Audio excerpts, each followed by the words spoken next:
ఇన్ని 7 లక్షల కోట్ల పైబడి అప్పుడు కూడా 31,000 కోట్ల రూపాయలు మేము వడ్డీ లేని రుణాలు ఇచ్చాము. ఆనాటి ఆర్థిక శాఖ మంత్రిగా ఉన్నటువంటి హరీష్ రావు గారు బడతలాగా పెరిగాడు. కానీ 7 లక్షల కోట్ల రూపాయల్లో లేకపోతే 10 సంవత్సరాల బడ్జెట్ గురించి ఒక 10,000 కోట్ల రూపాయల మీ గురించి ఆలోచన చేసి వడ్డీ లేని రుణాలు ఏమన్నా ఇచ్చాడా? ఏమైంది ఆ రోజు?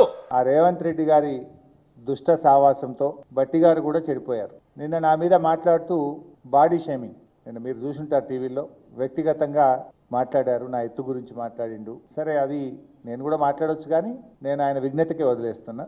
ఎందుకంటే నాకు ఈ ఎత్తుల గురించి, పొట్టోళ్ళు పొడుగోళ్ళు, బాడీ షేమింగ్, దీంతో ఉపయోగం లేదు. నాకు ప్రజలు ముఖ్యం, రాష్ట్రం ముఖ్యం, ప్రజల పక్షాన మాట్లాడడం నాకు ముఖ్యం. వ్యక్తిగతంగా మాట్లాడడం అంటే అంతకంటే గట్టిగా మాట్లాడగలుగుతాను, అంతకంటే దిగజారుడు రాజకీయాలు కూడా చేయగలుగుతాం. కానీ మాకు విలువలతో మాట్లాడడం